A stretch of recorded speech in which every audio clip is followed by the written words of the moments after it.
चलिए बच्चों, so will start with JIGL amendments. JIGL amendment के साथ अपन शुरू करेंगे। प्रथम वो दरवाजा बंद करते ना, लेट्स सी। तो मैं बोलूँगा कि सरप्राइजिंगली काफ़ी सारे अमेंडमेंट्स जो हैं वो ICSI ने इंट्रोड्यूस किए हैं। ये नोट्स मैंने ऑलरेडी आपके साथ शेयर कर रखे हैं। सो JIGL के अमेंडमेंट्स बहुत सारे हैं और ये अमेंडमेंट डेफिनेटली करके जाएंगे। एग्जाम के पॉइंट ऑफ व्यू से मेरे ख्याल से अमेंडमेंट से वो लगभग 5 से 10 मार्क्स तक के क्वेश्चन पूछ सकते हैं।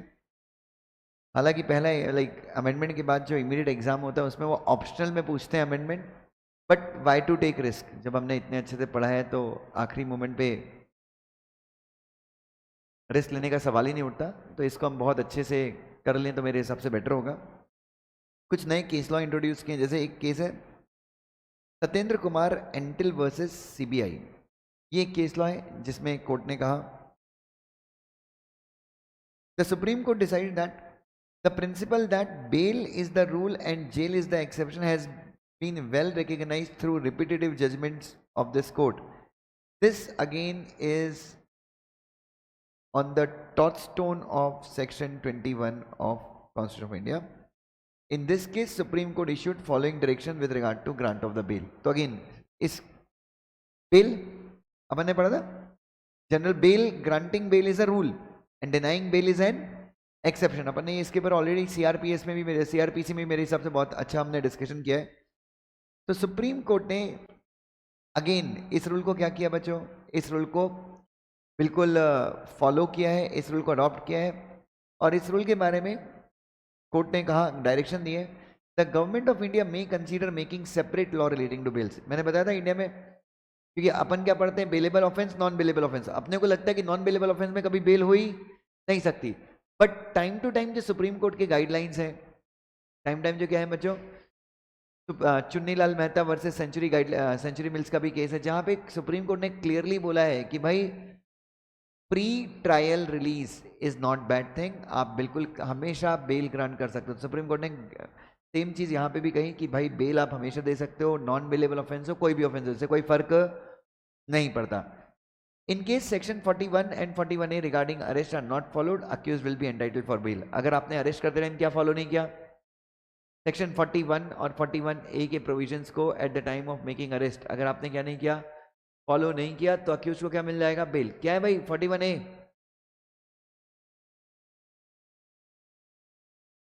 41A अरेस्ट के टाइम पे जो गाइड, क्या क्या प्रोविजंस आपको अरेस्ट के टाइम पे फॉलो करना है। अरे गाइडलाइंस थी ना अरेस्ट को लेके, अरेस्ट को लेके देयर वाज गाइडलाइन कि आप पहले उसको नोटिस भेजते हो, सरेंडर करने का टाइम देते हो, टाइम प्लेस बताते हो। यस, ठीक है। State government and union territories are directed to make sure that, state government और यूनियन टेरिटरी को भी आदेश दिया सुप्रीम कोर्ट ने। क्या आदेश दिया कि जब आप लोगों को क्या करो, अरेस्ट करो, तो अरेस्ट के सारे प्रोविजंस आपने क्या करने हैं, फॉलो करने हैं। All the states, union territories and high courts are directed to file what बेटा, affidavit and status report within 4 months। क्या करना है बच्चों, हम सुप्रीम कोर्ट के डायरेक्शंस को फॉलो करेंगे। इससे रिलेटेड क्या करना है बच्चों, एफिडेविट्स वगैरह क्या करनी है आपको, सुप्रीम कोर्ट में क्या करनी है बच्चों, फाइल करनी है। कितने महीने के अंदर, 4 months के अंदर। तो अगर एक लाइन में कहूँ मैं, if I were to give 1 line, तो अगेन चाहे केस कोई भी हो, बेल मिलेगा आपको। क्या मिलेगा बच्चों, court must grant bail, court must grant bail. और एक्सेप्शनल केसेस में ही बेल को क्या करना चाहिए, डिनाई करना चाहिए। कब, ट्रायल कंप्लीट होने के पहले। Is that clear.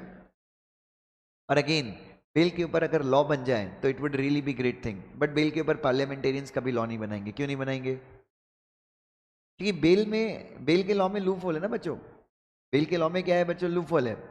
तो इवन जघन्य अपराधों में भी कोर्ट को लगता है कि अगर बेल ग्रांट करना सही है, बेल मिल जाती है बच्चों। पॉलिटिशियंस और उनके बच्चे सबसे बड़ा फायदा उठाते हैं। तो जितना बड़ा वकील होगा बच्चों, बेल मिलना उतना आसान होगा, चाहे कोई भी अपराध हो। इसलिए लेट्स सी, मोदी जी हैं तो मुमकिन है। तो अगर मोदी जी हैं, मुमकिन है, तो लेट्स सी हमारे देश में शायद क्या बन सकता है, बेल से रिलेटेड लॉ बन सकता है।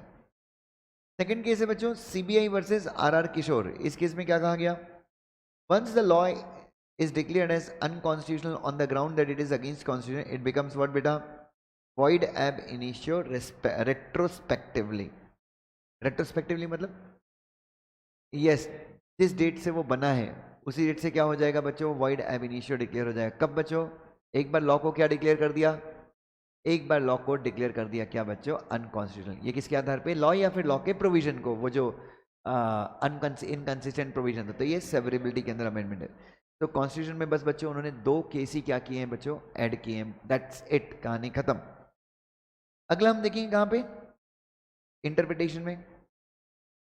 The authority for clarification and advance ruling, ये अथॉरिटी है, एंड अदर्स वर्सेस मेजर्स अकावी स्पिनिंग मिल्स प्राइवेट लिमिटेड। क्या कहा गया था, if any exemption is given to hank yarn and the word hank yarn is clearly described, then the interpretation will be restricted to hang kyan only and it will not include what beta, the part related to hang kyan like cotton yarn etc. कौन सा rule है, very nice, strict construction. अगर उन्होंने क्या बोला है, hang क्यान, तो आपको जो लॉ है वो किसके ऊपर एप्लीकेबल होगा, हैंग यान के ऊपर ही क्या होगा बच्चों, वो लॉ एप्लीकेबल होगा। Let's see CPC.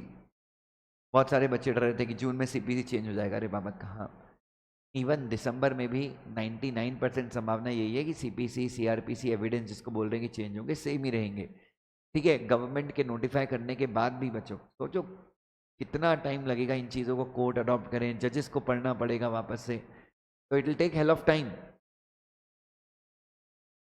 Let's see CPC में क्या अमेंडमेंट्स हैं, what are the amendments in CPC. Yashpal Jain versus Sushila Devi and others, Supreme Court ने डिसाइड किया, क्या डिसाइड किया, इस केस में सुप्रीम कोर्ट ने 12 डायरेक्शंस इश्यू किए। किस लिए बच्चों, case speedy trial of civil cases के लिए सुप्रीम कोर्ट ने 12 डायरेक्शन इश्यू किए। क्या क्या डायरेक्शन थे, समन्स प्रॉपरली क्या किए जाने चाहिए, एग्जीक्यूट मतलब सही तरीके से भेजे जाने चाहिए, रिटर्न स्टेटमेंट का मतलब क्या होता है, डिफेंसेस, एक बार प्लीडिंग कंप्लीट है पार्टीज को क्या करना चाहिए, कोर्ट में अपीयर करना चाहिए, ऑप्टिंग फॉर व्हाट बेटा, ADRs. What are ADRs, alternate dispute resolution, arbitration and conciliation. तू क्या बोल रहा था भाई, अमेरिकन डिपॉजिटरी सीट, अभी बोल रहा था कंपनी लॉ में प्रॉब्लम आ रहा है, देखो यहाँ पे कंपनी लॉ रख रख में बसा हुआ है ना।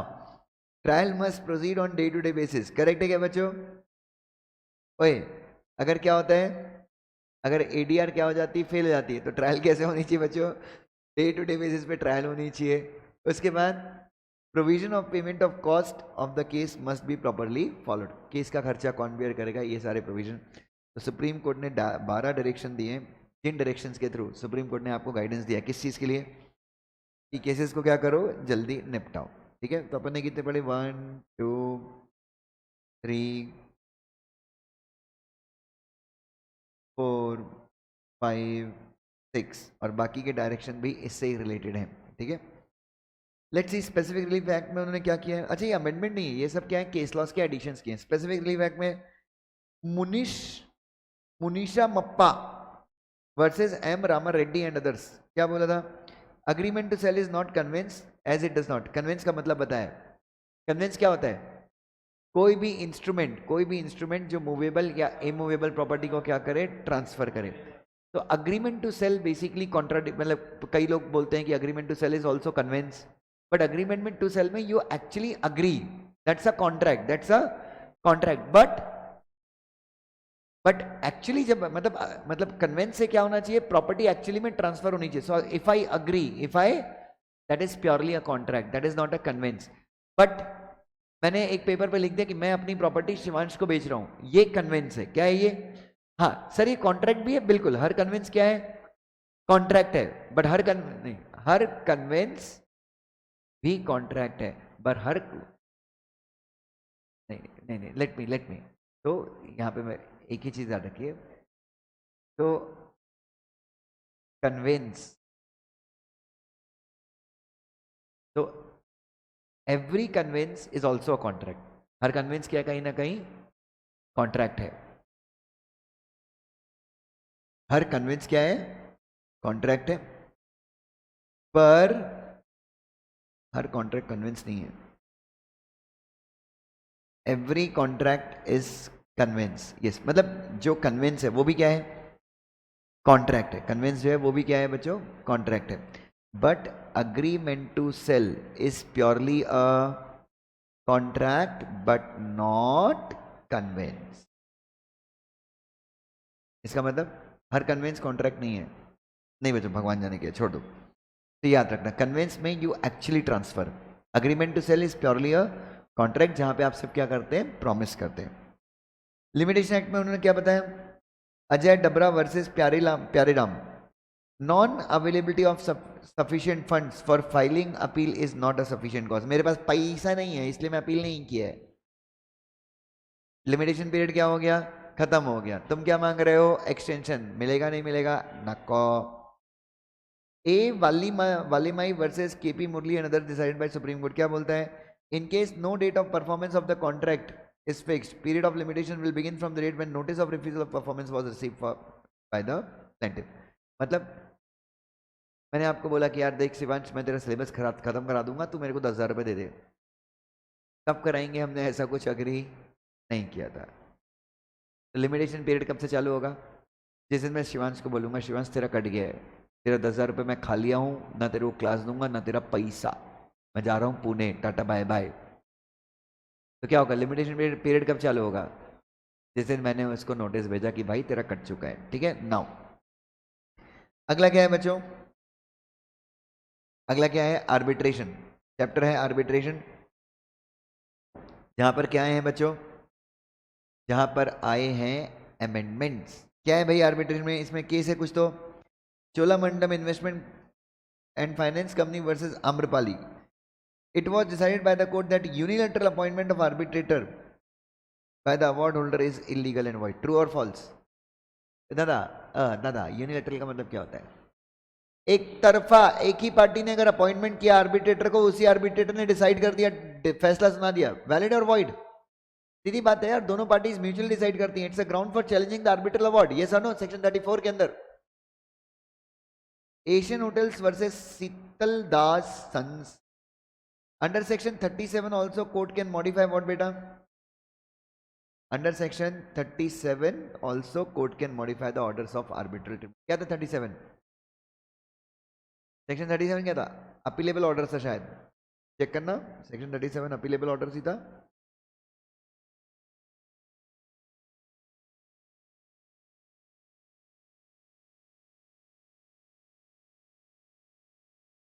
अपीलेबल ऑर्डर था ना, यस। तो भाई जो अपीलेबल ऑर्डर्स थे, जहां पे आप क्या करते हो, ओए अरे वही था भाई। तो अपीलेबल ऑर्डर्स में क्या करते हो, what do you do in appealable orders. Court ने मना कर दिया, क्या मना कर दिया, कि वो इंटरिम मेजर आपको ग्रांट नहीं करेगा, या आर्बिट्रल ट्रिब्यूनल ने मना कर दिया कि वो इंटरिम, तो इन ऑर्डर से आप सेटिस्फाइड नहीं हो, आप कहाँ जा सकते हो, अपील करने जा सकते हो। तो जब आप कोर्ट में अपील करने गए, तो जो भी ऑर्डर आपको आर्बिट्रल ट्रिब्यूनल ने दिया है, उसको क्या कर सकता है कोर्ट, 37 के अंदर भी क्या कर सकता है, चेंज कर सकता है। The chairman of board of trustee for Shyama Prasad Mukherjee port Kolkata versus universal sea port, क्या बोला, in case the arbitrator treats party unequally it violates what बेटा, article 14 and the court has the power to quash arbitral award. अगर arbitrator क्या कर रहे हैं, biased है, सीधी बात है यार, ये तो आर्बिट्रेशन एक्ट का उल्लंघन है। सेक्शन 12 के अंदर आप आर्बिट्रेटर के अपॉइंटमेंट को चैलेंज कर सकते हो। अभी तो आर्बिट्रेटर में सब एकदम पावरफुल बन के बैठे होंगे ना, आर्बिट्रेशन तो अच्छे से याद आ रहा होगा, अभी कराया 2 दिन पहले। चलिए, तो अगर आर्बिट्रेटर दोनों पार्टीज को कैसे ट्रीट करे बच्चों, अगर आर्बिट्रेटर पार्टीज को अनइक्वली ट्रीट करे, तो ये किसके अगेंस्ट है बच्चों, क्या नहीं से इससे आर्टिकल 14 भी क्या हो रहा है, it even violets article 14, article 14 को भी क्या करता है, वायलेट करता है। और कोर्ट क्या कर सकता है बच्चों, अवार्ड को क्वेश कर सकता है। ठीक है, उल उब Obulapuram mining company versus RK mining, क्या बोला था आंध्र प्रदेश हाईकोर्ट ने, even commercial courts can execute arbitral award. मतलब अवार्ड को एनफोर्स करने का पावर किसके पास है, कमर्शियल कोर्ट्स, जो कमर्शियल कोर्ट एक्ट 2015 के अंदर क्या हुए हैं, एस्टैब्लिश हुए। Chennai metro rail limited administrative building versus MS Afcons, जो भी है, क्या डिसाइड किया सुप्रीम कोर्ट ने, in case one of the parties to arbitration increases the fees of arbitrator. एक मिनट, दोनों नहीं, कौन आर्बिट्रेटर की फीस इंक्रीज कर रहा है, एक पार्टी। मतलब आर्बिट्रल ट्रिब्यूनल ने बोला कि भाई हमारी फीस बढ़ाओ, इतने पैसे में हमको मजा नहीं आ रहा है, तो एक पार्टी ने क्या किया, और अदर पार्टी को इससे क्या है, दूसरी पार्टी को इससे प्रॉब्लम है, कैसा करने का, अरे बाबा फीस नहीं दे पाएगा मैं एक्स्ट्रा, तो क्या होगा, कोर्ट ने डिसाइड किया one of the parties have agreed to pay the increased fees, it cannot be said that arbitrator is partial. मतलब दूसरी पार्टी ने क्या किया, आर्बिट्रेटर के अपॉइंटमेंट को ही चैलेंज कर दिया। क्यों कि देखो उसने बोला फीस बढ़ाओ, वो पार्टी मान गई, मतलब पक्का इन दोनों के बीच में क्या है, कुछ तो चल फिर रहा है इनके बीच में बाबा। कोर्ट ने क्या बोला, नहीं बाबा, वो अगर कोई पार्टी इंक्रीज फीस देने के लिए क्या हो गई है, तैयार हो गई है, इसका मतलब ये नहीं है, क्या नहीं है, कि आर्बिट्रेटर क्या है, इम्पार्शियल है। ठीक है, ये ध्यान में रखना। हो सकता है उस पार्टी को क्या करना है, केस जल्दी निपटाना है, इसलिए वो इंक्रीज फीस देने के लिए तैयार हो गई। अब बच्चों mediation act 2023, if you see, अगर आपके नोट्स में हमने मीडिएशन जो पढ़ा था, इफ़ यू रिमेंबर, तो हमने मीडिएशन पढ़ा था, उसमें हमने मीडिएशन के फीचर देखे थे, और उसमें हमने कहा था कि सेंट्रल गवर्नमेंट को कोर्ट ने बोला है कि आप मीडिएशन के ऊपर क्या बनाइए, सेंट्रल गवर्नमेंट बोल रहा हूँ, हाँ सेंट्रल गवर्नमेंट को कोर्ट ने बोला है कि आप मीडिएशन के ऊपर लॉ बनाइए। तो भारत देश में क्या आ चुका है, yes we have got mediation act 2023। तो let's see what is the meaning of, Shivansh किसी की याद आ रही है क्या, मजे तो तू पूरे ले रहा है इधर। तो बच्चों ध्यान से देखिए, तो तो क्या आ चुका है हमारे देश में, हमारे देश में आ चुका है मीडिएशन एक्ट 2023। अब बच्चों ये पूरा एक्ट डाल दिया ना उनने, बट डोंट वरी, तुम्हारा भाई तुम्हारे साथ है इतना। आज तुम लोगों को लग रहा होगा ना ये केस लॉ में पढ़ा रहा हूँ, कितने आराम से पढ़ा रहा हूँ। एक बार वो अमेंडमेंट वाली शीट में सारे केस लॉ देखना, हाँ मैं वही बोल रहा हूँ, just see the amendment sheet, how big these case laws are. ठीक है, मैं दिखाऊंगा अपने आप को शाबाशी दिलवाने के लिए, मैं दूंगा अमेंडमेंट शीट दिखाऊंगा और मैं फिर बताऊंगा। एनीवे लेट्स सी, अब हम क्या देखते हैं, मीडिएशन एक नया है, तो अब सेक्शन 3 क्या है बच्चों, सेक्शन 3 में क्या है, डेफिनेशंस है।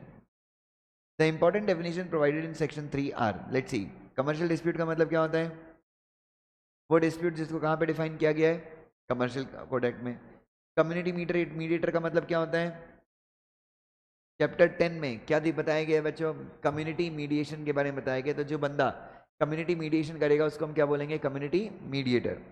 काउंसिल का मतलब क्या होता है बच्चों, सॉरी, जैसे एसीआई है आर्बिट्रल काउंसिल ऑफ इंडिया, वैसे ही क्या बनी है बच्चों, mediation council of India. Court annexed mediation का मतलब क्या होता है, कोर्ट से जुड़ा हुआ मीडिएशन, यस, मतलब ऐसा मीडिएशन पैनल जो कौन मेंटेन करेगा, court. It means mediation including pre litigation mediation conducted at where बच्चों, मीडिएशन सेंटर बच्चों।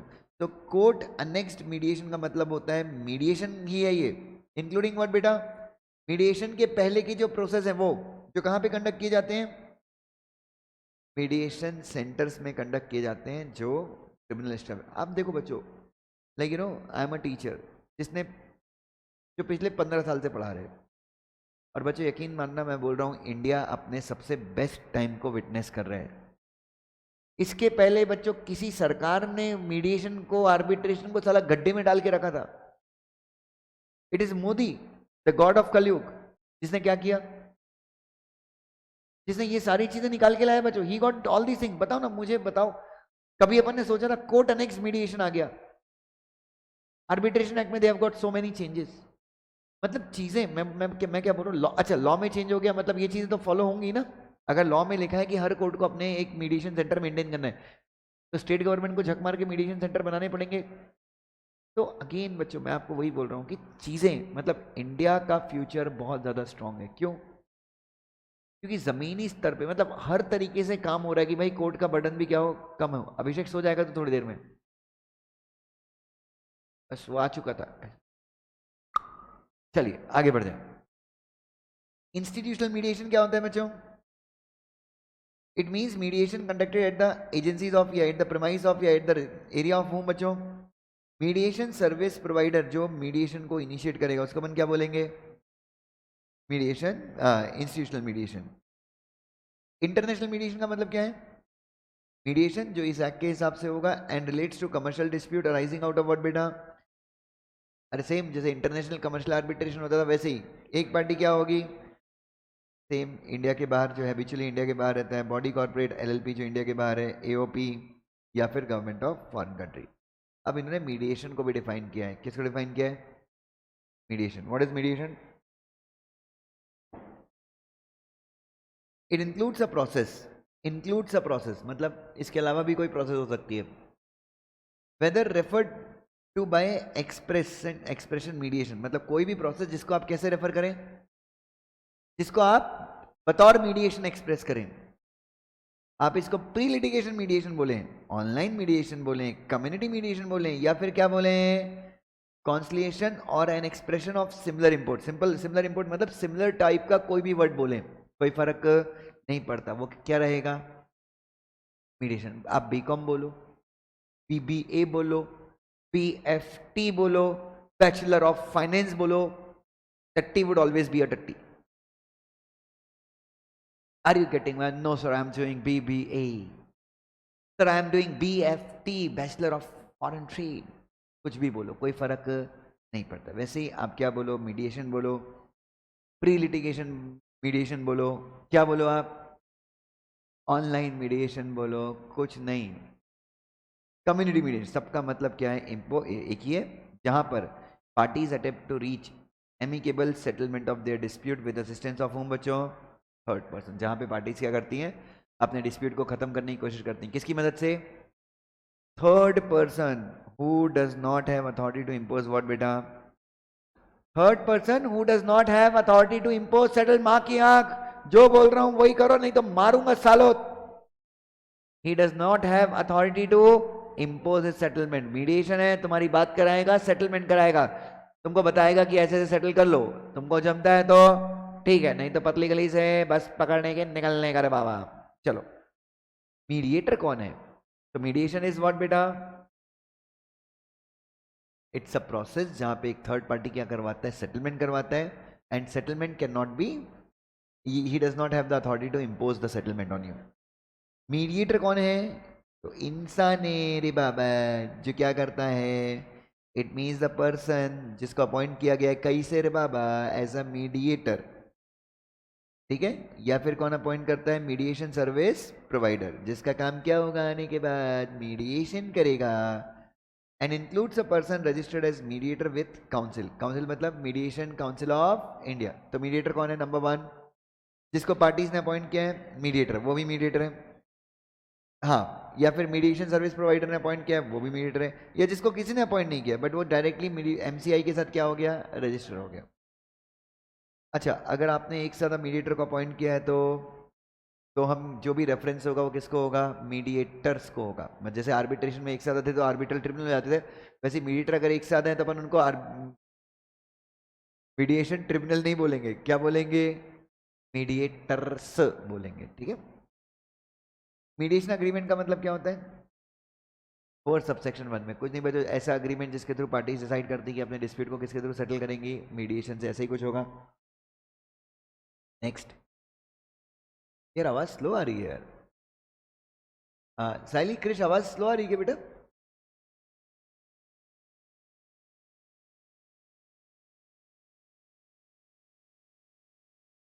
नहीं यूट्यूब पे नहीं डाला मैंने लेक्चर, बट यूट्यूब पे जाएगा ये, बट मला वाटता की आवाज स्लो आ रही है, क्या पता यार।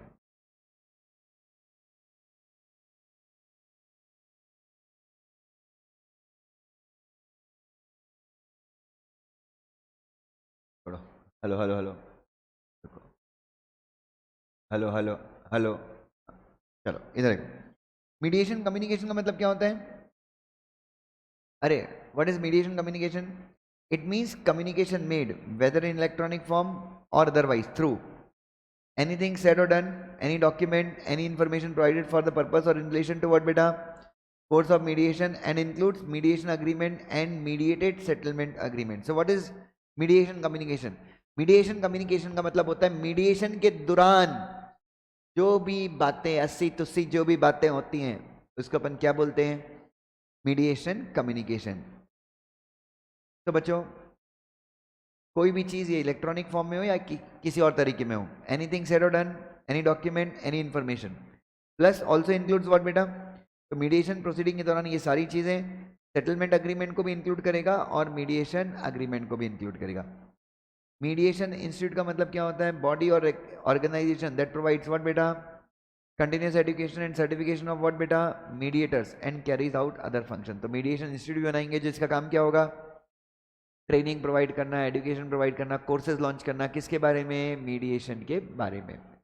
मीडिएशन सर्विस प्रोवाइडर का मतलब क्या होता है, जिसका जिक्र कहाँ पे है, सबसेक्शन 140 सबसेक्शन 1 में। मीडिएशन सेटलमेंट अग्रीमेंट का मतलब क्या होता है, बधाई हो बधाई, ये क्या हो गया, अरे क्या हो गया दादा, अपना डिस्प्यूट तो सेटलमेंट अग्रीमेंट के थ्रू क्या होगा, डिस्प्यूट सेटल हो जाएगा। ऑनलाइन मीडिएशन क्या होता है, मजा नहीं आता ऑनलाइन में,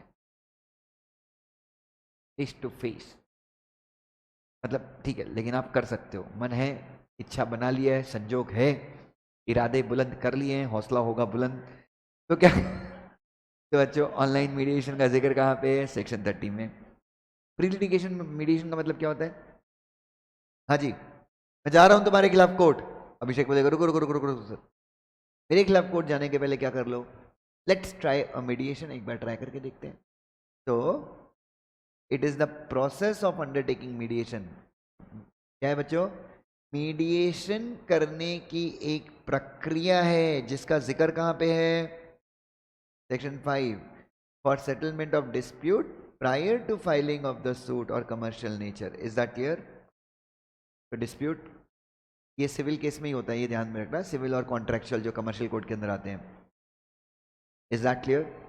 तो केस फाइल करने के पहले आप सामने वाली पार्टी से रिक्वेस्ट करते हो कि मेरे खिलाफ तुम केस फाइल कर रहे हो, उससे पहले अपन क्या कर लेते हैं, लेट्स हैव अ ट्रायल, एक मीडिएशन में देख के आते हैं, वहां पे सेटलमेंट हो गया जल्दी से तो कोई प्रॉब्लम नहीं होगी, ऐसा भी कर सकते हो। स्पेसिफाइड का मतलब क्या होता है, specified by regulations made by council. तो यहाँ पे मीडिएशन काउंसिल ऑफ इंडिया एक स्टैट्यूटरी बॉडी है जिसके पास क्या है, रेगुलेशंस बनाने की पावर है। सेंट्रल गवर्नमेंट क्या बनाती है, रूल्स, बाकी की बॉडीज क्या बनाती हैं, स्टैट्यूटरी बॉडी रेगुलेशन। तो काउंसिल के पास क्या है, पावर है, क्या बनाने की, रेगुलेशंस बनाने की पावर है। सेक्शन 31, अच्छा यहाँ पर बच्चों अपने यहाँ सारे सेक्शन इन्होंने कवर नहीं किए, अपने सिलेबस में क्या है बच्चों, अपने जो अमेंडमेंट इंट्रोड्यूस किए हैं उसमें से कुछ ही सेक्शन इन्होंने क्या करे हैं, कवर करे हैं, ठीक है। नाउ सेक्शन 31 से सेक्शन 38 किसे डील करता है बच्चों, it deals with what, mediation council of India. क्या है मीडिएशन काउंसिल ऑफ इंडिया, क्या करती है मीडिएशन काउंसिल, ये मीडिएटर्स को रजिस्टर करने का काम किसका है, मीडिएशन काउंसिल ऑफ इंडिया का, plus mediation council of India regulation भी बना सकती है, yes. The central government shall मतलब सेंट्रल गवर्नमेंट के पास कोई चॉइस नहीं है, नोटिफिकेशन देके क्या करना है, इस एक्ट के लिए क्या बनाना है, एक काउंसिल जिसको हम क्या बोलेंगे, मीडिएशन काउंसिल ऑफ इंडिया, जो इस एक्ट के अंदर जो भी काउंसिल के फंक्शंस हैं उनको क्या करेगी, डिस्चार्ज करेगी। और इसका कॉम्पोजिशन कैसे होगा, सेक्शन 32 में बताया है बच्चों, बट अपने सिलेबस में नहीं है, आई एम सॉरी टू से। आर्बिट्रेशन एक्ट वैसे ही कितना बड़ा है यार, उसके सेक्शन 45 टू 47 किसके बारे में बात करता है, मीडिएशन अंडर संड, mediation fund, accounts, audit and power of central government.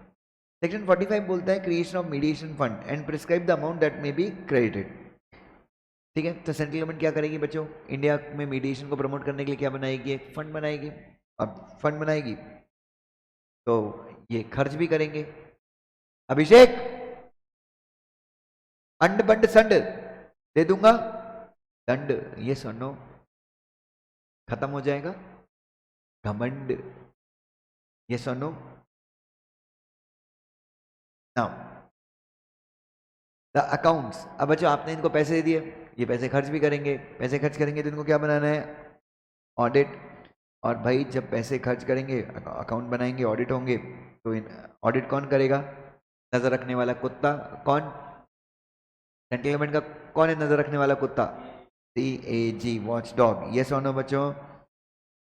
और ये पैसा भी कौन भरेगा, ऑडिट की फीस कौन देगा, काउंसिल। और बच्चों ये जो काउंसिल है सेंट्रल गवर्नमेंट के डायरेक्शंस वगैरह को इनको क्या करना है, फॉलो करना है। नेक्स्ट सेक्शन नंबर 50 से 54, certain protection, power of making rules, regulation and power to remove difficulties, ठीक है।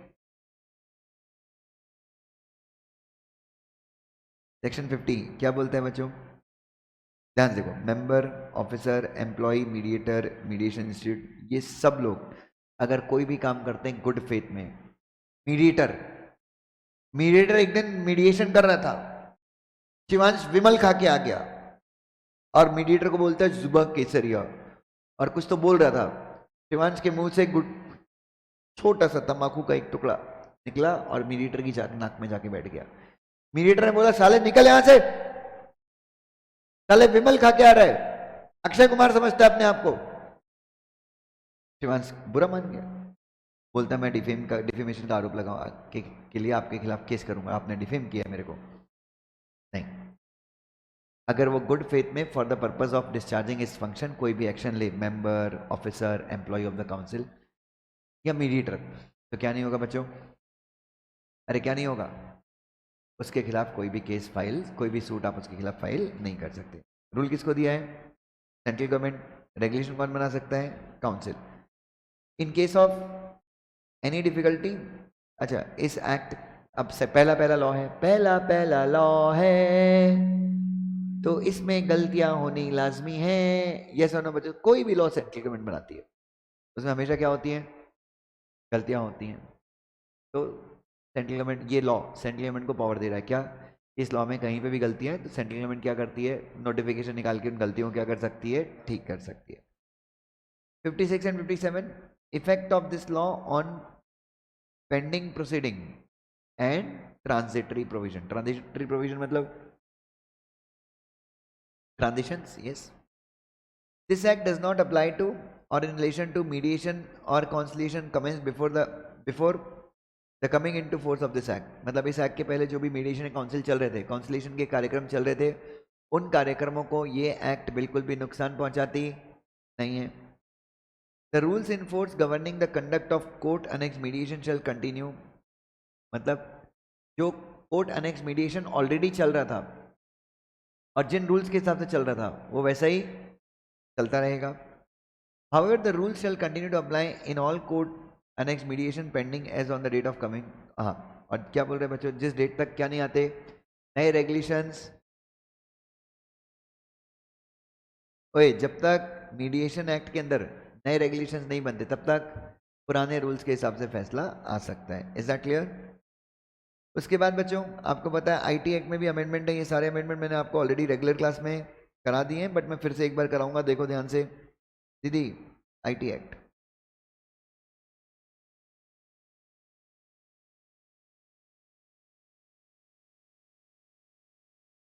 आईटी एक्ट बच्चों, डू यू रिमेम्बर कि अपन ने कुछ आईटी एक्ट में पढ़ा था, अमेंडमेंट पढ़े थे अपन ने रेगुलर क्लास में? चलो ध्यान देखते हैं। देखा एक ख्वाब तो ये सिलसिले, चलो आईटी एक्ट के अंदर देखते हैं। एक केस लॉ उन्होंने इंट्रोड्यूस किया, कौन सा बच्चों? Google India private limited versus Vishakha industries and others. क्या बोला था? इन case the intermediary does not stop the defamatory matter from its platform in spite of complaint by the aggrieved party, the intermediary cannot claim protection under section 79। section 79 के अंदर intermediary बोलती है ना कि मैंने सारे स्टेप्स लिए थे रोकने के लिए और जो ऑफेंस हुआ मेरे नॉलेज के क्या था, बिना था, तो वो इम्यूनिटी लेके कौन बच जाता है बच्चों? इंटरमीडियरी अपने आप को बचा लेती है बच्चों, कोई भी आईटी एक्ट के अंदर कोई भी ऑफेंस होता है तो। लेकिन इस केस में क्या कहा कि डिफेमेटरी मैटर था, विशाखा नाम की लड़की होगी उसके अगेंस्ट, या विशाखा इंडस्ट्रीज के अगेंस्ट गूगल वगैरह पे कुछ तो डाला गया होगा, सोशल मीडिया पे कुछ डाला होगा जो गूगल, जिसका एक्सेस गूगल दे रहा था। तो अगर क्या किया बच्चों, इंटरमीडियरी को बताने के बावजूद अगर इंटरमीडियरी अपने प्लेटफॉर्म से क्या नहीं हटाती, डिफेमेटरी मैटर हटाती नहीं है, तो क्या वो इम्यूनिटी क्लेम कर सकती, प्रोटेक्शन क्लेम कर सकती कि नहीं हमको पता ही नहीं था? नहीं। उसके बाद बच्चों सेम इंडिया में digital protection, digital personal data protection act India में क्या मिल गया बच्चों? आपको पता है आईटी एक्ट में हमने पढ़ा था कि पर्सनल डेटा को प्रोटेक्ट करने के लिए इंडिया में लॉ बनेगा, and that law has already been made. New और ओल्ड दोनों सिलेबस के लिए ये अमेंडमेंट है, ठीक है। तो देखिए जो लॉ है पर्सनल डेटा को प्रोटेक्ट करने के लिए, उस लॉ के अंदर लेट्स सी इंपॉर्टेंट डेफिनेशन देख लेते हैं क्या क्या डेफिनेशन है। बोर्ड का मतलब क्या है? Data protection board of India, same एक बोर्ड बनाएंगे इस कानून को एनफोर्स करने के लिए, विल मेक अ बोर्ड। तो बोर्ड का नाम क्या है? Data protection board of India, established by central government. Data का मतलब क्या है? It means representation of what बेटा? Information, facts, concepts, opinions, instruction in a manner suitable for communication, interpretation or processing by human beings or by automated means. कहने का मतलब क्या हो गया? What is the meaning of data? Personal data protection ना? तो ये एक्ट प्रोटेक्शन किसको देता है बच्चों? आपके डेटा को. तो डेटा के अंदर क्या क्या क्या? रिप्रेजेंटेशन ऑफ जो इंफॉर्मेशन आपने रिप्रेजेंट किया, क्या? Information, facts, concepts, opinions, instruction in a manner suitable for communication, interpretation और processing. तो बच्चों फैक्ट्स, कंसेप्ट्स, ओपिनियन और इंस्ट्रक्शन जो सुटेबल है किस चीज के लिए? ए शिवान सुनना,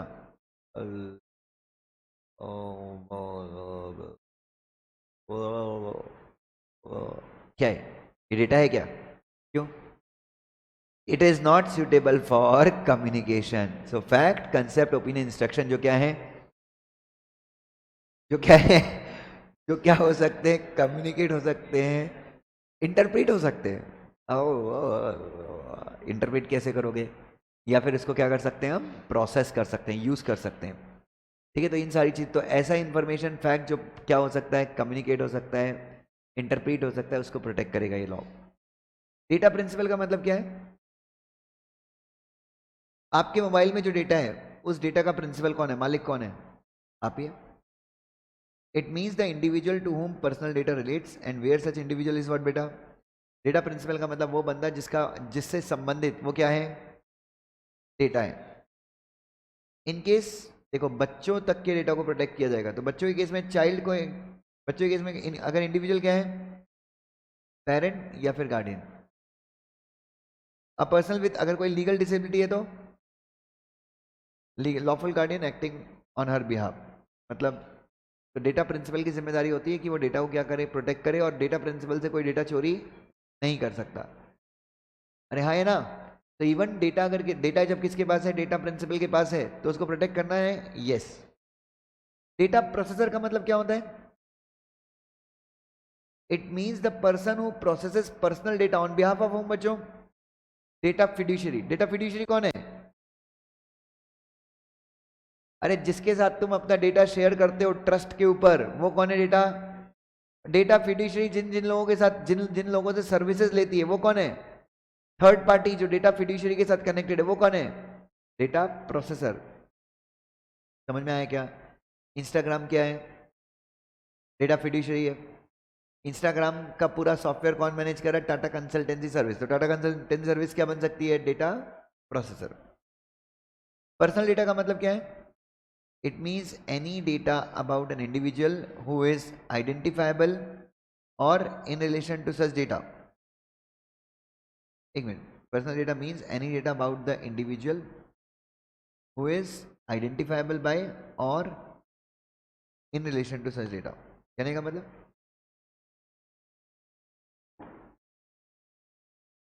डेफिनेशन कंप्लीट नहीं आई क्या? एक मिनट में चेक करता हूँ.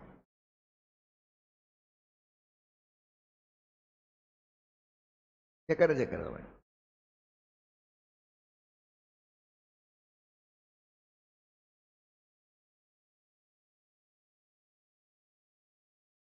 Any data about the individual, ये हु के बदले विच होना चाहिए. क्या लिखा है? अरे नहीं रे बाबा, बेयर एक्ट में चेक कर, गूगल पे नहीं. मतलब गूगल से बेयर एक्ट चेक कर. मील शोतो क्या है? Personal data. Personal data A B. हाँ, पर्सनल डेटा का मतलब यहाँ पे कुछ तो गड़बड़ हुआ है. एनी, हाँ, any data about an individual who is identifiable by और इन रिलेशन. अरे यार सेम ही है. Any data about an individual who is identifiable by और in relation to such data. तो बच्चों पर्सनल डेटा का मतलब क्या है? What is the meaning of personal data? Any data about the individual कौन सा इंडिविजुअल? हु इज आइडेंटिफाइबल बाय और in relation to such data. कहने का मतलब क्या है, समझो बच्चों, बहुत गहरी अर्थ है। Any data about an individual who is identifiable by और in relation to such data, मतलब तो इस कंप्यूटर में शाहिद की एक फोटो है। इस कंप्यूटर में शाहिद की क्या है? एक फोटो है। सरसों का तेल बाल में डाला हुआ है, चड्डी बनियान पहना हुआ है और बोल रहा है I am a Pepsi boy. Young goons of Jabalpur, जवान गुंडे ऑफ जबलपुर करके इस कंप्यूटर में इसका फोटो है। तो एक मिनट दीदी, अब इसके मेरे कंप्यूटर में इसका फोटो है चड्डी बनियान में। तो ये फोटो देख के तुमको क्या समझ में आता है? ये फोटो देख के तुम किसको आइडेंटिफाई करोगे? शाहिद को। तो ये किसका पर्सनल डेटा हो गया? Are you getting my point? उन्होंने बहुत दिमाग से डिफाइन किया। उन्होंने बोला कि भाई डेटा किसी के भी हो, किसी इंसान को अगर तुम किसी इंसान डेटा से तुम किसी इंसान को अगर क्या कर सको, आइडेंटिफाई कर सको, या डेटा से तुम किसी इंसान को क्या कर सको, रिलेट कर सको, तो वो डेटा उसका क्या हो गया? हाँ। पर्सनल डेटा ब्रीच कब हो जाएगा? Unauthorised processing of personal data, कोई थर्ड पार्टी यूज करे तुम्हारा पर्सनल डेटा, और accidentally disclosure, acquisition, sharing, use, alteration, destruction or loss of access of personal data that compromises what बेटा? और तुमने अगर गलती से भी क्या कर दिया बच्चों, डिस्क्लोज कर दिया, किसी ने तुम्हारे से एक्वायर, ओए एक्सीडेंटल डिस्क्लोजर मतलब तुमने डेटा क्या किया, गलती से डिस्क्लोज कर दिया। तुमने गलती से भी अगर जियो मोबाइल, रिलायंस जियो में कुछ के ऐप में अपनी कुछ फोटोज डाल दी, या फिर क्या किया बच्चों, किसी के डेटा को किसी ने एक्वायर कर लिया, शेयर कर लिया, यूज कर लिया, डेटा को अल्टर कर लिया, डिस्ट्रॉय कर लिया, या फिर जिसका वो डेटा है उसका तुमने क्या छीन लिया, उससे एक्सेस छीन लिया। आदित्य के फोन में मैंने पासवर्ड डाल दिया और मैं उसको नहीं बता रहा हूं, तो क्या हो गया? आदित्य के फोन का पासवर्ड मैंने चेंज कर दिया और मैं नया पासवर्ड उसको नहीं बता रहा हूं, क्या किया मैंने? इसको इसके पर्सनल डेटा का एक्सेस क्या कर दिया? डिनाई कर दिया।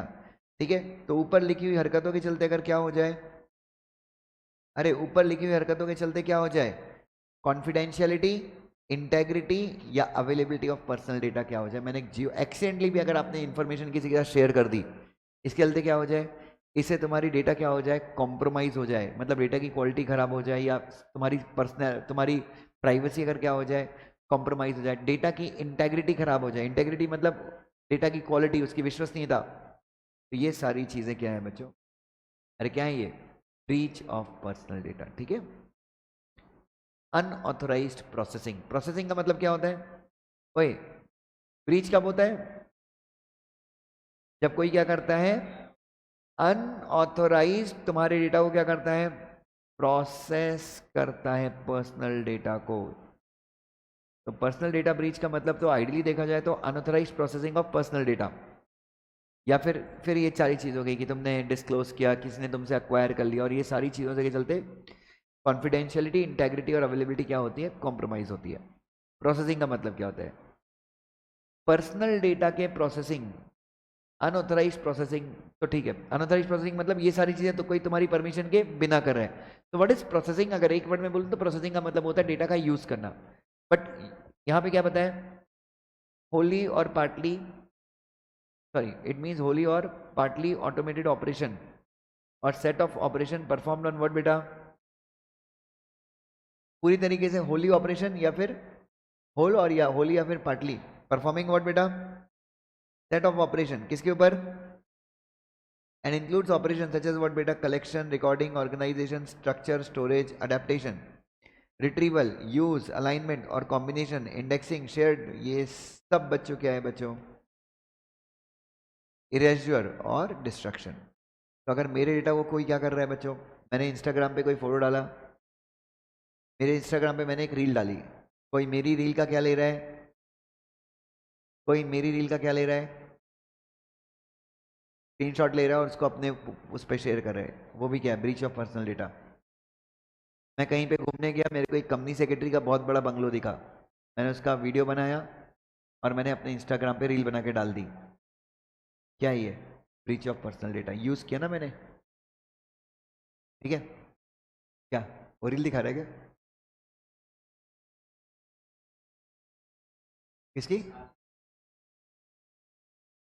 1.4 तो मैंने सुबह देखा था आशीष सर के लिए। और वो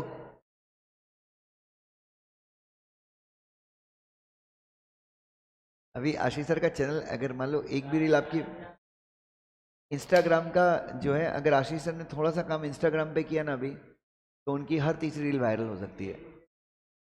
सेम मेरी भी ऐसा ही हुआ था ना, मेरा भी इंस्टाग्राम चैनल एकदम थुका हुआ पड़ा था, बट एक दो रील क्या हो गई, अच्छी चल गई मेरी, तो फिर बाकी के रील्स ना ऊपर आ जाते हैं। लेकिन हाँ अगेन देखो, ये एक चीज़ यार, कोई मैं तुम लोग को इंस्टाग्राम थोड़ी ना पढ़ा रहा हूँ, बट इंस्टाग्राम जितना मेरा अनुभव है इंस्टाग्राम पे, उस पर काम करना पड़ता है यार। मतलब तुम्हारी शक्ल बहुत अच्छी है तो फिर तुम जो कर लो वो चल जाएगा, ठीक है, बट अगर आप जेन्युइनली अच्छा कंटेंट डालोगे तो सफलता है। लड़कियों में देखो, मैंने कई लड़कियों को देखा है, सिर्फ अच्छा चेहरा है, चेहरे के सामने बढ़िया मिरर निकालती है, मिरर सेल्फी, बस 2 बार ऐसे घुमा देती है, 10 मिलियन व्यूज। तो ठीक है, मतलब अब वो किस्मत है। कई लोगों का चेहरा बहुत अच्छा है, so they can get millions of views, but अपन जैसे लोग जो लेबर जैसी शक्ल लेके पैदा हुए हैं, ठीक है, कोयले की खदान में काम करने वाले दिखते हैं जो लोग, उनको एक्चुअली क्या करना होता है जीवन में, हर जगह क्या करना होता है, मेहनत करना होता है। अच्छा दिखने के लिए भी बहुत मेहनत करना पड़ता है, जिम जाना पड़ता है, डाइट करना पड़ता है, अच्छा नहीं, एवरेज दिखने के लिए, सॉरी। एनीवे, तो ये चीज़ आपको ध्यान में रखनी है। तो इट मीन्स व्हाट बेटा? तो प्रोसेसिंग का मतलब आपके डेटा के ऊपर क्या करना, होली या पार्टली क्या करना बच्चों, ऑपरेशंस या सेट ऑफ ऑपरेशंस अप्लाई करना, ठीक है। और इसके अंदर ऑपरेशन कौन कौन से हो सकते हैं? डेटा कलेक्ट करना, डेटा को रिकॉर्ड, तो आपके पर्सनल डेटा को कोई कलेक्ट कर रहा है, रिकॉर्ड कर रहा है, यूज कर रहा है, स्टोर कर रहा है, ये सारी चीजें किसके अंदर आ जाएंगी, और आपकी परमिशन के बिना कोई ये कर रहा है तो क्या हो जाएगा, personal data breach. Data fiduciary का मतलब क्या है? कोई भी इंसान जो खुद से या फिर हेल्प ऑफ अदर्स क्या करता है बच्चों, determines the persons in conjunction with other person determines the purpose and means of processing of what beta, personal data. कहने का मतलब क्या है, हु इज डेटा फिड्यूशरी? एक इंसान है जो दूसरे खुद से या फिर जो दूसरे इंसानों के साथ मिलकर क्या करता है बच्चों, फिक्स करता है, क्या फिक्स करता है, purpose and means of what बेटा, प्रोसेसिंग ऑफ पर्सनल डेटा। मतलब एक एजेंसी है जो डिसाइड करती है क्या, कि एक इंसान किसी दूसरे इंसान का पर्सनल डेटा किस हद तक अपने पास रख सकता है, प्रोसेस कर सकता है। तो डेटा फिड्यूशरी एक एजेंसी होगी। अब मैंने एग्जांपल में आपको टीसीएस और इंस्टाग्राम का एग्जांपल दिया था, that example can be relevant, but हम आगे एक बार और क्लैरिटी लाएंगे। तो अभी डेटा फिड्यूशरी कौन है? वो एजेंसी है जो क्या करती है बच्चों, फिक्स करती है। क्या फिक्स करती है? कि कोई इंसान दूसरे इंसान का पर्सनल डेटा किस हद तक यूज प्रोसेस कर सकता है। पर्सन के अंदर सब आ जाएंगे, ओए क्यों आ जाएंगे सब लोग, H U F, company, firm, AOP, artificial juristic person, not following within any of the proceeding of sub clause. मतलब सब आ जाएंगे बच्चों, ऊपर लिखे हुए जो लोग नहीं वो भी सबको इंक्लूड किया पर्सन की डेफिनेशन में। क्यों? पर्सन की डेफिनेशन में हमने सबको इंक्लूड किया, क्यों अभिषेक, क्यों? इसके और नींद के बीच में बहुत बड़ी स्ट्रगल चल रही है, क्यों?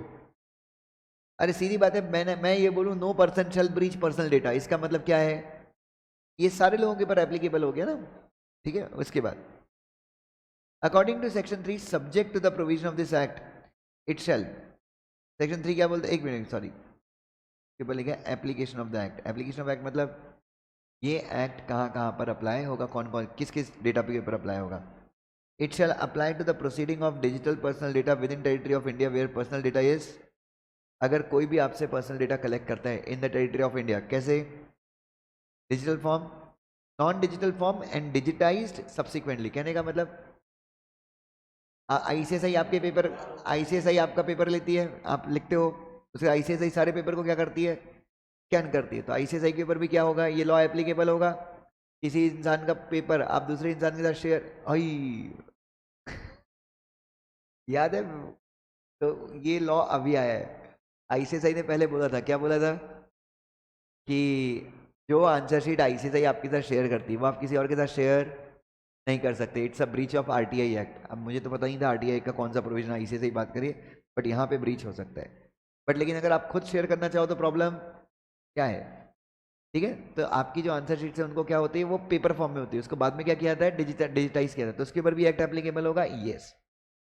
Also apply to processing of digital personal data outside the territory of India if such processing is in connection with what बेटा? बच्चों, कोई इंडिया का डेटा अगर इंडिया के बाहर, इंडिया का डेटा मतलब डेटा जो इंडिया के बाहर है, क्या उसके ऊपर भी एक्ट एप्लीकेबल होगा? यस। कब?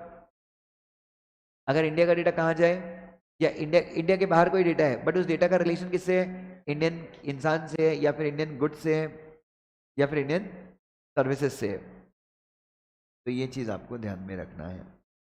तो एक्टिविटी ऑफरिंग ऑफ गुड्स और services to data principal within territory of India. तो इंडिया के बाहर डेटा है बट उसका संबंध किससे है, इंडिया में जो गुड्स या सर्विसेज बिक रही हैं उससे है, या फिर और किससे है बच्चों? कोई दूसरी activity relating to offering of goods और data to data principals within territory of India. Data principal कौन था? डेटा का ओनर। तो डेटा प्रिंसिपल कहाँ बैठा है? इंडिया में बैठा है। और उसके गुड्स या सर्विसेज से रिलेटेड कोई एक्टिविटी है, उसके गुड्स या सर्विसेज से रिलेटेड कोई एक्टिविटी है जिसका डेटा कहाँ पे है, इंडिया के बाहर है। तो क्या ये एक्ट का एक्स्ट्रा टेरिटोरियल ज्यूरिसडिक्शन भी है? क्या ये एक्ट इंडिया के बाहर के डेटा के ऊपर भी अप्लाई हो सकता है? Yes, if that data relates to what बेटा? ऑफरिंग ऑफ गुड्स और सर्विसेज। किसके द्वारा? डेटा प्रिंसिपल के द्वारा, जो कहाँ पे है, इंडिया में। अच्छा, ये एक्ट कब एप्लीकेबल नहीं होगा? किसके ऊपर एक्ट एप्लीकेबल नहीं होगा? Personal data processed bye an individual for any personal और डोमेस्टिक पर्पस। कहने का मतलब क्या है, ये एक्ट कब एप्लीकेबल नहीं होगा? Personal data used by an individual for any personal और डोमेस्टिक पर्पस। कहने का मतलब है कि दुष्यंत सर का लेक्चर, मेरा यूट्यूब पे जो कंटेंट है वो मेरा ही है, बट मेरा यूट्यूब का कंटेंट प्रथम अपने घर पे देख रहा है, अपने पर्सनल यूज़ के लिए, डोमेस्टिक यूज़ के लिए, तो क्या डोमेस्टिक कंटेंट वो है क्या, ब्रीच है क्या? या मेरे इंस्टाग्राम के किसी रील का किसी ने क्या कर लिया, स्क्रीनशॉट ले लिया और वो आपस में शेयर करें डोमेस्टिक यूज़ के लिए, पर्सनल यूज़ के लिए, कोई problem? Personal data that is made और caused to be made publicly, एक minute, personal data that is made, personal data जो आपने बनाया है या फिर आपने किसी से, और caused to be made publicly, और caused to be made publicly available by whom बच्चों? पर्सनल डेटा बनाया है या फिर बनवाया है, किसने बच्चों? प्रिंसिपल ने। किस लिए? ताकि वो पब्लिक के बीच में अवेलेबल हो। और किसने बनाया है बच्चों? Personal data that is made और caused to be made publicly. जो पर्सनल डेटा आपने क्या किया है, जो पर्सनल डेटा आपने बनाया है या फिर आपने, यस, आपने बनाया या बनवाया है, कॉस्ट टू बी मेड मतलब बनवाया है। और कैसे बनवाया है बच्चों? अरे कैसे बनाया है? पब्लिकली बनाया है। नरेंद्र मोदी की स्पीच अवेलेबल टू होम बच्चों, अवेलेबल टू होम बच्चों, the data principal to whom such data relates any other person who is under obligation under any law for the timing in force in India to make such personal data publicly। एक बार इसको अच्छे से interpret करते हैं, मेरे ख्याल से बराबर से इंटरप्रीट नहीं किया अपन ने। इसके ऊपर अप्लाई नहीं होगा। सबसे पहले, किसी भी इंसान का पर्सनल डेटा आप यूज करते हो किस लिए? डोमेस्टिक पर्पस के लिए, कोई प्रॉब्लम है क्या? नहीं। दूसरा, personal data that is made और caused to be made publicly available by, personal data जो आपने बनाया है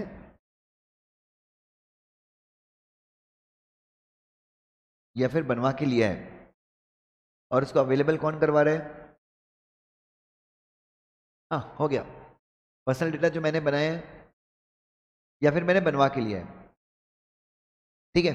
और कैसे बनवा के लिया है? मतलब मैंने पब्लिकली बनवा के लिया है। और उस डेटा को अवेलेबल कौन करवा रहा है? डेटा प्रिंसिपल ही। मैंने अपना लेक्चर रिकॉर्ड किया और मैंने खुद ही यूट्यूब पे पोस्ट कर दिया, तो क्या नहीं से खुद ही डेटा प्रिंसिपल डेटा के मालिक ने खुद ही क्या कर लिया? बच्चे के केस में मैंने निर्विका का एक वीडियो बनाया और मैंने खुद ही उसको पब्लिकली क्या कर दिया। चाइल्ड के केस में डेटा प्रिंसिपल कौन होता है? उसका पेरेंट। निर्विका का एक यूट्यूब वीडियो, एक अच्छा वीडियो बनाया मैंने, कोई तो वो पोएम गा रही थी और उसको मैंने कहाँ डाल दिया? यूट्यूब पे डाल दिया, कोई प्रॉब्लम है? नहीं। उसके बाद एनी अदर पर्सन, एक मिनट, या फिर कौन उसको अवेलेबल करवा रहा है? या तो डेटा प्रिंसिपल अवेलेबल करवा रहा है डेटा को, पर्सनल डेटा को अवेलेबल कौन करवा रहा है? प्रिंसिपल, या फिर any other person who is under obligation under any law for time being in force in India to make such personal data, या फिर कौन सा इंसान, कोई भी इंसान जिसकी जिम्मेदारी है क्या पर्सनल डेटा को क्या करने की, पब्लिक करने की। फॉर एग्जाम्पल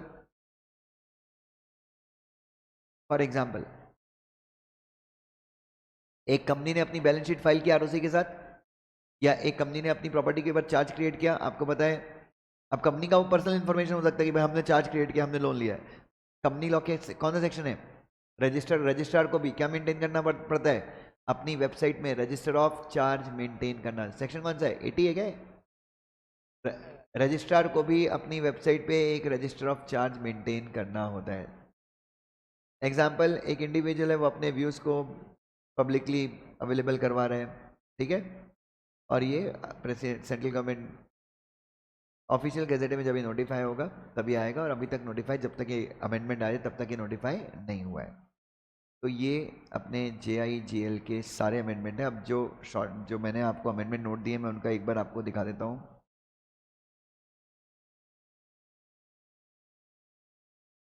इसको मैंने ब्रेक किया है।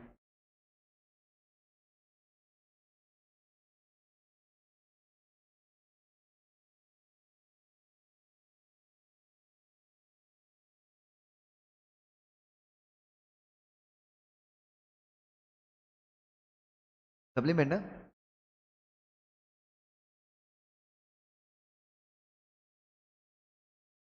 ये है JIGL के सप्लीमेंट। तो यू कैन सी टोटल 20, हालांकि पेजेस 20 ही हैं। फिर ये सत्येंद्र कुमार वाला इंटेल वाला केस देख लो आप, फिर इंटरप्रिटेशन ऑफ स्टैट्यूज, ये सारे इतना है। फिर ये अजय डबरा, वेल्लमल्ली मुरली, उसके बाद आर्बिट्रेशन में Cholamandalam, Asian hotels, board of trustee, RK mining, Chennai metro rail. फिर ये मीडिएशन एक्ट आ गया बच्चों, this is mediation act that we did, ठीक है। So we have covered everything, we have left nothing. फिर IT एक्ट आ गया। अरे कॉन्ट्रैक्ट के भूल ही गया मैं। अच्छा, कॉन्ट्रैक्ट और नेगोशिएबल साला शायद मैंने ओल्ड सिलेबस वाले उसमें डाल दिए, बट स्टिल लेट्स सी, हम इसको भी कंप्लीट कर लेते हैं। कॉन्ट्रैक्ट एक्ट देख लेते हैं बच्चों, जब अपन ने देखा ही है, मैंने एक्चुअली शायद इसको पार्ट B में डाल दिया है, EBCL के उसमें डाल दिया है, बट ठीक है, फिर भी अपन देख लेते हैं क्या है बच्चों। Maharashtra state electricity distribution company versus Ratnagiri gas and powers private limited. देखो भाई, ये केस इंपॉर्टेंट है।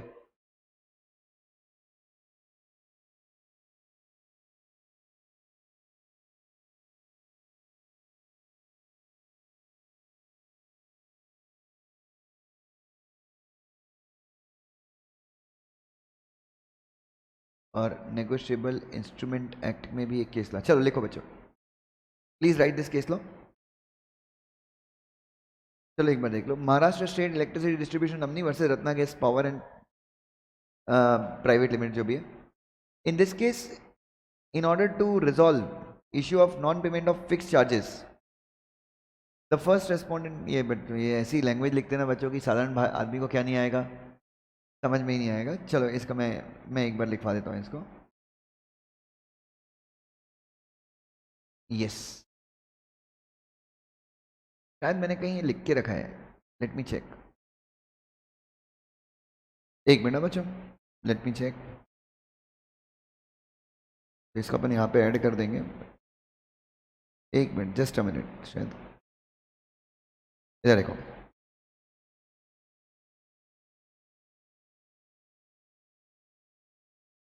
इधर देखो, कॉन्ट्रैक्ट के अंदर केस जो अपन ने पढ़ा कौन सा, MSEDCL versus Ratnagiri gas and power private limited. क्या बोला था इस केस में, in this case dispute between the parties arose on account of what बेटा, डिस्प्यूट पार्टीज के बीच में किस चीज को लेकर हुआ, पावर परचेज अग्रीमेंट में।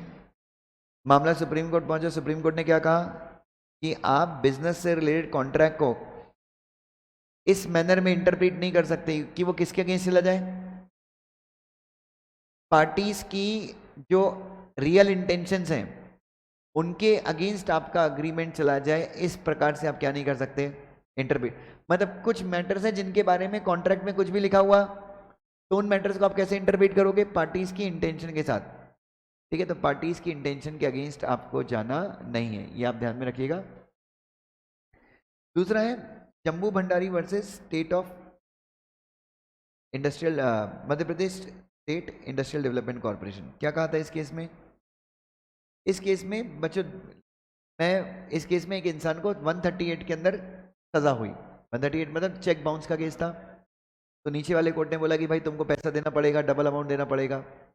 तो वो बंदा क्या नहीं था, जिसके खिलाफ ये ऑर्डर किया, सेटिस्फाइड नहीं था। उसने क्या किया, अपील किया। तो जिस कोर्ट में अपील किया उसने क्या बोला कि भाई सेक्शन 148 बोलता है, क्या बोलता है नेगोशिएबल इंस्ट्रूमेंट एक्ट का 148, कि जब आप अपील करते हो तो नीचे वाले कोर्ट ने जो कॉम्पनसेशन का अमाउंट बताया उसका 20% आपको कहाँ जमा कराना पड़ेगा, अपीलेट कोर्ट में जमा कराना पड़ेगा। तो इस बेचारे ने बोला कि मेरे पास क्या नहीं है, पैसे ही नहीं है, मैं कहाँ से डिपॉजिट करूँ, फिर मैं अपील ही फाइल नहीं कर पाऊंगा। तो इसने क्या किया, ओए इसने इस डिसीजन का, ये बेसिकली सेशंस कोर्ट का, एक मिनट, तो मामला कहाँ पहुंचा बच्चों? अपीलेट कोर्ट ऑर्डर टू पे 20% deposit of compensation amount in order to accept the appeal from the appellant who was not satisfied by the order of lower court under section 389। तो मामला सीधी बात है, वो अपील करने गया तो अपीलेट कोर्ट ने बोला कि भाई 20% हमारे पास क्या कराओ, जमा करा दो। अपीलेट कोर्ट ने क्या, तो अपीलेट कोर्ट यहाँ पे सेशंस कोर्ट था, तो सेशंस कोर्ट ने कितना बोला, 20% जमा कराओ। तो ये सेशन कोर्ट की बात मान के कहा कि अगेंस्ट अपील करने गया, कहाँ पे गया, हाई कोर्ट ने भी क्या बोला, सेशन कोर्ट की बात को सही कर दिया, कंफर्म कर दिया। क्या कंफर्म कर दिया कि हाँ, कहाँ क्या कराना पड़ेगा आपको, 20%। अब हाई कोर्ट से भी आप सेटिस्फाइड नहीं हो तो आप कहाँ गए, आप सुप्रीम कोर्ट गए। The appellate was agreed by the order of appellate court asking for 20% of deposit. So the appellant moved to the Supreme Court and the Supreme Court stated that the requirement of deposit of 20% under section 148 of Negotiable Instrument Act can be, क्या कर सकते हो, wave of कर सकते हो when the appellant would be, मतलब अगर, हाँ अगर बच्चों, अगर उसके पास 20% है ही नहीं, वो बेचारा अपील कर ही नहीं पाएगा बिना जमा, मतलब अगर तुमने उसको बोला कि भाई 20% जमा है तो क्या करो, 20% जमा किए बिना, मतलब मैं 20% जमा कर ही नहीं पाऊंगा, उससे अच्छा मैं अपील ना कर पाऊँ क्योंकि मेरे पास पैसे ही नहीं है। तो सुप्रीम कोर्ट बोलता है कि आप रिलैक्सेशन ग्रांट कर सकते हो। और इसमें याद रखना, अगर आपका अपील, क्रिमिनल मैटर में अगर आपकी अपील एक्सेप्ट नहीं हो रही है, या फिर अपील पे जो उन्होंने जो भी डिमांड रखी है, मतलब आपने अपील की है और आपकी अपील क्या है, किसी कोर्ट में क्या है, तो आप सुपीरियर कोर्ट में अपील कर सकते हो इवन इन क्रिमिनल मैटर। ऐसा कहाँ पे लिखा है, सेक्शन 389 ऑफ CRPC में ये बताया गया है। ठीक है, तो यहाँ पे क्या किया, तो इसका अपील पेंडिंग था, उसने अपील एक्सेप्ट नहीं किया था, किसने, ऊपर वाले कोर्ट ने अपील एक्सेप्ट नहीं किया था, 20% का डिमांड किया, तो ये अपील यहाँ पे पेंडिंग ही था और ये कहाँ चला गया, हाई कोर्ट में अपील करने चला गया। और तो आपकी अपील पेंडिंग है बट स्टिल आप ऊपर वाले कोर्ट में जा सकते हो अपील करने के लिए क्रिमिनल मैटर में। ऐसा कहाँ पे लिखा है, सेक्शन 389 ऑफ CRPC में। ठीक है, तो ये चीज़ आपको याद रखनी। तो ये आपके JI जेल के अमेंडमेंट हो गए जून 2024 के लिए। ठीक है, चलेगा बच्चों, प्लीज़ अपना ध्यान रखिएगा।